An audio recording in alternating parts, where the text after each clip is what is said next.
Ese lujja omulungi atulaba tuli wano ku kisaawe Entebbe ekyennyonyi era nga tuzze okwaniriza Spice Diana olunaku lwaliro akomyewo mu ggwanga amaze akaseera nga taliiwo abadde mu ggwanga eri Amerika agenda kuba nga atuyisaamuko mu lugendo lw'empolampola manyi nti ebibuuzo bingi bye bakubuuziza Spice era kati essaawa eno naye kankubuuzeyo kimu bibiri.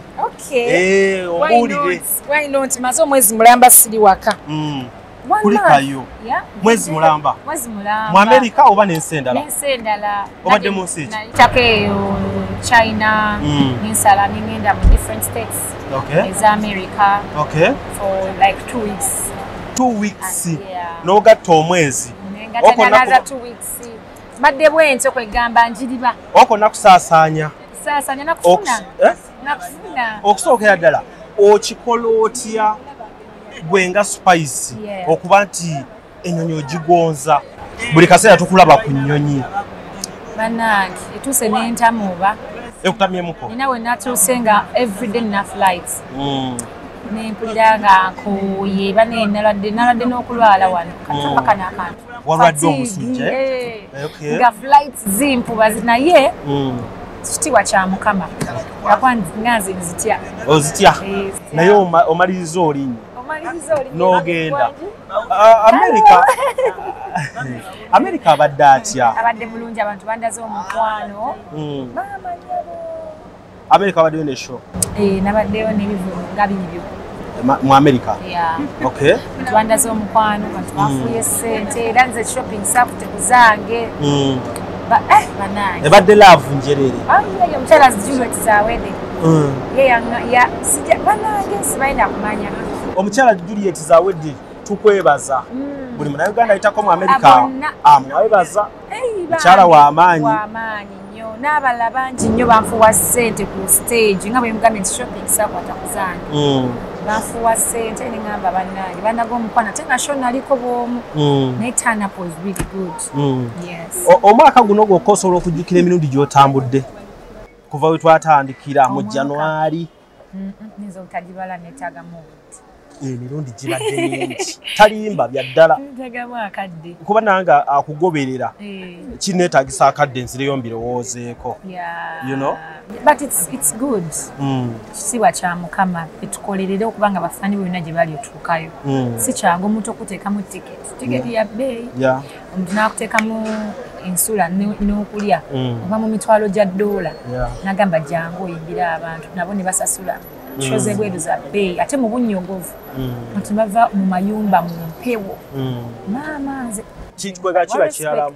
kiba kya ddala naawe wagenza otambula nga buli munnayuganda eno boogera 10 January ye concert ya Spice Diana ekinkomezaawo emisinde ebimu kubikomezaawo concert mweri weetegedde otya concert yo bukumba nga bw'omanyi kati ng'egye mbaddemu ennyonyi awo funyeyo ku byakabi komyewo rehearsal zibadde zigenda mu maaso w'essiri wetandikira kutandika n'enkya olaba nti ntuuse leero tandikirawo enkya rehearsals ne ttiimu yange tulina press conference ennene nga Saturday December era buli omu ali invited Tony oli part of Spice Gadgets Caviton okimanyi so musaleeko nga Saturday December tugenda beera awo ku ATS offices so tusimbulire ddala naye nga n'okutunda table already natandika dda mu America abantu baguze ze table ne ku ground nkomyewo okulaba nga tufuna tables mangu because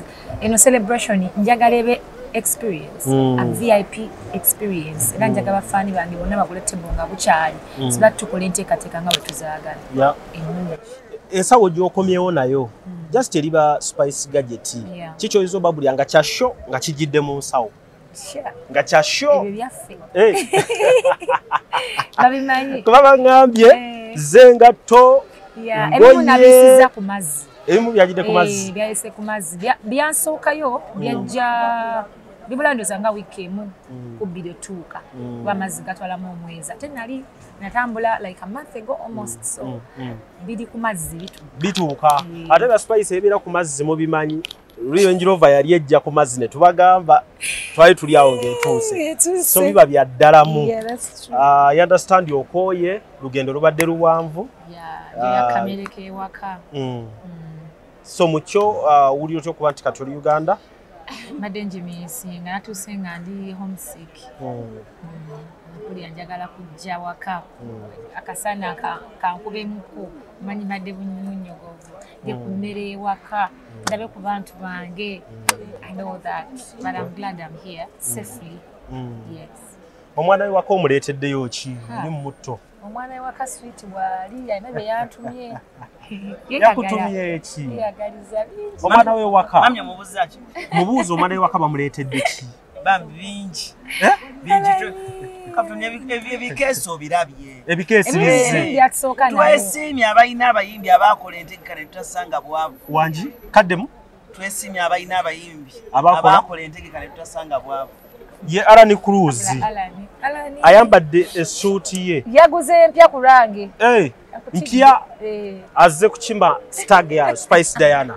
Kale mucho katuleke Spice Diana agenda awumulemu tumuyina nnyo koze enteekateeka ya concert ye ya 10 January eri mu gia ya waggulu ba Spice Gadget webali wetuli Spice Team Boda webali fenna wetuli abageza Spice Diana okulaba nti buli kimu kibatuukako. So mucho webito webiri Spice kavewo mpola ahitwerenga tulabe ekiddako. Thank you very much. Welcome.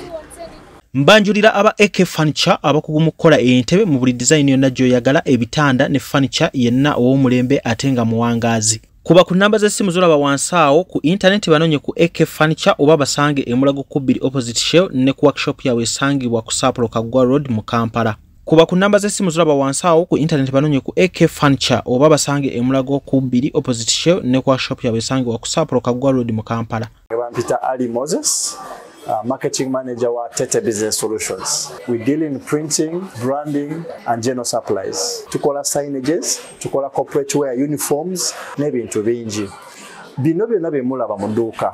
Zino samples. Buli kyolaba kyonna tulina stores. Tukola bintu bingi. N'abasinga bamanyi tukola printing and branding only. Naye tukola bingi, tulina departments ezirimu civil engineering, ezirimu installations, mechanical installations, n'ebirala.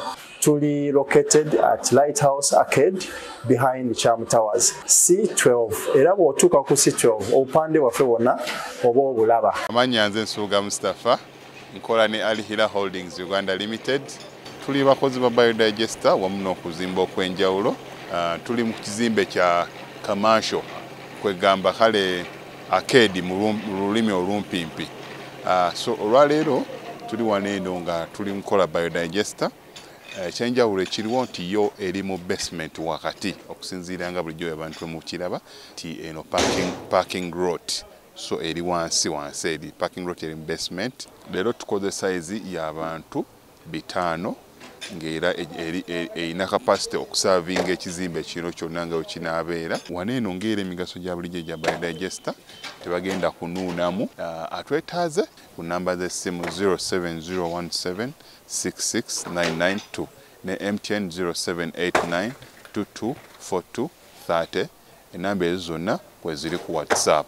Abantu bafadde batulaba embe mu videos enkadde badde nga batumanyidde Kololo. Okay.